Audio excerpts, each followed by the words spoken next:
देखिए, आज मैं आर्यन सिंह इंटरमीडिएट कॉलेज मीरा पट्टी उतराव इलाहाबाद के माध्यम से क्लास 10th की फिजिक्स पढ़ाऊंगा। इसके पहले इस चैप्टर में हमारे 2-3 वीडियो हो चुके हैं। आज जो आपके टॉपिक है ये वेरी वेरी वेरी इंपॉर्टेंट, आप कह सकते हैं मोस्ट इम्पॉर्टेंट पॉइंट्स है, जिसको हम पढ़ेंगे आज। ओम का नियम मीन्स ओम्स लॉ। हमने आपको बताया है कि डिफिनेशन लिखने के लिए जो भी चैप्टर आपको फिजिक्स या केमिस्ट्री या बायोलॉजी के पढ़ाए गए, अपनी बुक्स कॉपी कलम आप साथ में रखिए। जो टीचर्स पढ़ाएं वो आप हेडिंग डालिए और आप मैटर्स को टीचर्स बताता है तो अपने शब्दों में लिखने का प्रयास कीजिए। देखिए, ओम्स का नियम क्या है या ओम का नियम क्या है, मैं वो आपको डिफाइन करके बता रहा हूँ और 2-3 परिभाषाएं मैं बता रहा हूँ। पहली परिभाषा आप ऐसी दे सकते हैं, यदि किसी चालक की भौतिक अवस्था में कोई परिवर्तन ना किया जाए, जैसे ताप दाब आदि में कोई परिवर्तन ना किया जाए, तो उस तार या परिपथ में जो उत्पन्न हुआ विभवांतर होता है वो विद्युत धारा के समानुपाती होता है, जिसे ओम का नियम कहते हैं। या आप ऐसे डिफाइन कर सकते हैं, किसी तार में बहने वाली विद्युत धारा जो है वो विभवांतर के समानुपाती होती है। या आप ऐसा कह सकते हैं, किसी तार में उत्पन्न हुआ प्रतिरोध विभवांतर एवं धारा के अनुपात के बराबर होता है, जिसे ओम का नियम कहते हैं। तीनों डिफिनीशन में कोई भी डिफिनीशन आप एग्जाम में लिख सकते हैं, वो सब क्लियर है। देखिए, हमने क्या कहा, यदि किसी परिपथ का विभवांतर V हो और तार में उत्पन्न होने वाली धारा I हो, हमने क्या कहा कि जो विभवांतर होता है वो धारा के समानुपाती होता है, अर्थात आप कह सकते हैं V प्रोपोर्शनल I। जब ये समानुपाती का चिन्ह हम हटा देते हैं तो ये कांस्टेंट हम लेते हैं, जो कांस्टेंट हमारा कहलाता है R। यही हमारा कांस्टेंट प्रतिरोध कहलाता है और प्रतिरोध की जो यूनिट होती है उसका नाम ही है ओम। तो जब किसी तार में विद्युत धारा प्रवाहित होती है तो विद्युत धारा जो है वह विभवांतर के हमेशा समानुपाती होती है, जिसे हम ओम का नियम कहते हैं। या ऐसा भी आप लिख सकते हैं, R = V/I। किसी परिपथ या तार में जो प्रतिरोध होता है विभवांतर एवं धारा के अनुपात के बराबर होता है, जिसे प्रतिरोध कहते हैं, और इस नियम को हम ओम का नियम कहते हैं। तो डिफिनीशन सबको समझ में आई। हमने क्या बताया, तीनों में कोई एग्जाम में लिखिएगा। फिर से एक बार हम रिपीट कर दे रहे हैं डिफिनीशन को। यदि किसी चालक की भौतिक अवस्था जैसे ताप दाब इत्यादि में कोई परिवर्तन न किया जाए तो उस तार या परिपथ में उत्पन्न हुई जो धारा होती है वो विभवांतर के समानुपाती होती है, इसे हम ओम का नियम कहते हैं। या किसी तार में बहने वाली धारा जो होती है वो विभवांतर के समानुपाती है, इसे भी ओम का नियम कहते हैं। या किसी तार या परिपथ में उत्पन्न हुआ विभवांतर और धारा का अनुपात ही प्रतिरोध कहलाता है, इसे हम ओम का नियम कहते हैं। ये R रिप्रेजेंट करता है रेजिस्टेंस को, इसको हिंदी में आप प्रतिरोध कहते हैं, और प्रतिरोध का जो मात्रक होता है ओम, प्रतिरोध का जो मात्रक होता है वो ओम। और ध्यान कर लीजिए, एक प्रतिरोध का मात्रक और भी आ जाता है कभी कभी एग्जाम में, तो आप लोग सोचते हैं कि ये कहाँ से आ गया। तो देखिए, जो यूनिट आपकी दी जाती है उसी से आप यूनिट दूसरी ज्ञात कर लीजिए।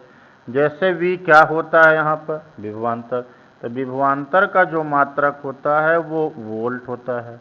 अब बाकी जो I है वो आपकी क्या होती है, धारा, और धारा का जो मात्रक हमारा होता है वो एम्पियर होता है। तो प्रतिरोध के दो मात्रक हुए, एक ओम भी हो सकता है और दूसरा मात्रक हो सकता है वोल्ट प्रति एम्पियर। तो मेरा कहने का मतलब हुआ, ओम के नियम में किसी प्रकार का कोई भी डाउट नहीं होना चाहिए।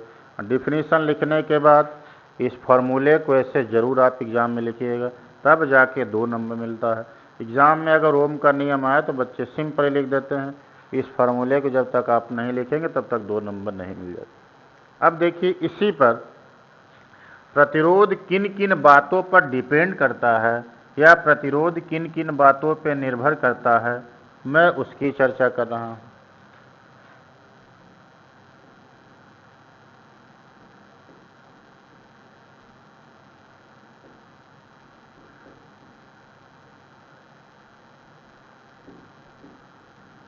प्रतिरोध की निर्भरता, डिपेंडेंसी ऑफ रेजिस्टेंस।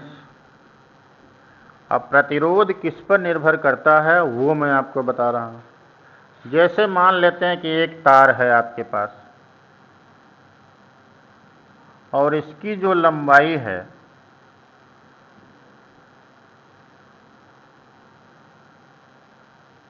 इस तार की जो लंबाई है वो L है। इसमें करंट ये फ्लो हो रही है और इस तार का जो क्षेत्रफल है मान लेते हैं वो A है।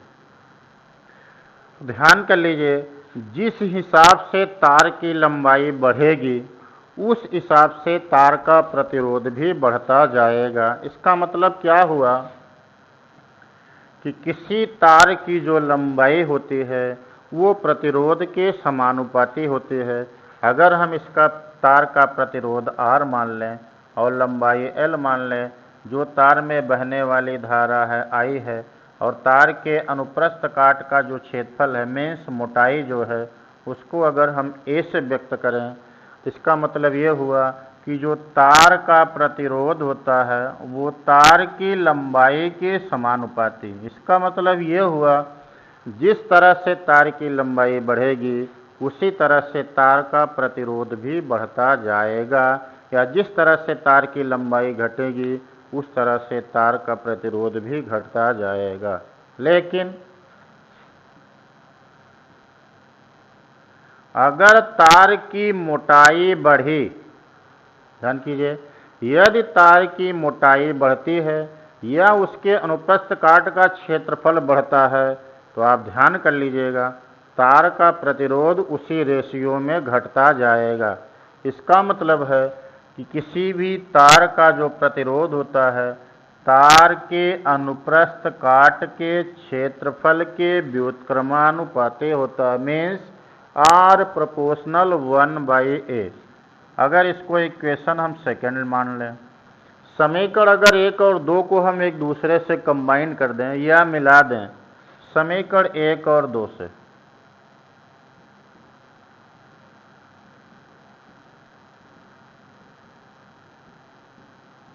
अब समीकरण 1 और 2 की बात करेंगे। देखिए, दोनों में एक कांस्टेंट वैल्यू R है।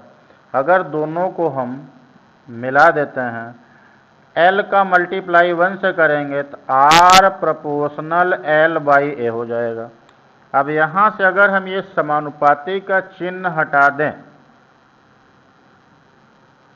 अगर इस समानुपाती चिन्ह को हटा देते हैं तो एक कांस्टेंट हमारा मिल जाता है जिसको हम चाहे आप रो कहिएगा या के कहिएगा, दोनों सेम।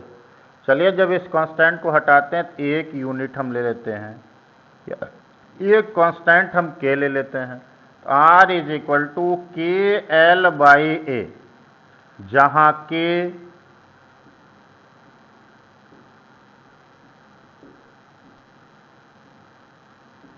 तार का विशिष्ट प्रतिरोध है, स्पेसिफिक रेजिस्टेंस, जहाँ के तार का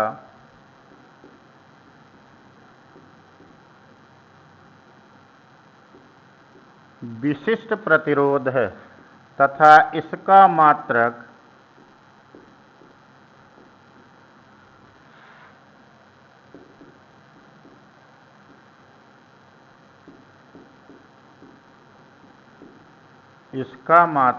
ओम मीटर, या सिंबल में ओम को इस तरह से भी आप बना सकते हो,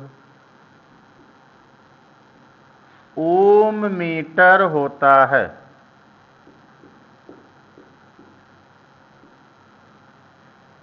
देखिए, एग्जाम में ये भी प्रश्न आ चुका है कि तार के विशिष्ट प्रतिरोध से क्या समझते हैं। ध्यान कर लें, अगर इसी तार में यदि तार की लंबाई यदि तार की लंबाई 1 मीटर हो जाए तथा तार की मोटाई या अनुप्रस्थ काट का जो क्षेत्रफल है वो 1 मीटर स्क्वायर हो जाए, यदि तार की लंबाई 1 मीटर हो जाए तथा उसका एरिया 1 मीटर स्क्वायर हो जाए, तो L और A की जो दोनों वैल्यू है अगर इसमें हम रख देते हैं, R इज इक्वल टू हो जाएगा 1 into K/1, that means K is equal to R। अब इससे यह मालूम चलता है कि विशिष्ट प्रतिरोध की जो परिभाषा हो सकती है, यदि किसी तार की लंबाई 1 मीटर हो जाए और तार के अनुप्रस्थ काट का जो क्षेत्रफल हो वो 1 मीटर स्क्वायर हो जाए, तो तार का जो विशिष्ट प्रतिरोध होता है वही उसका प्रतिरोध होता है।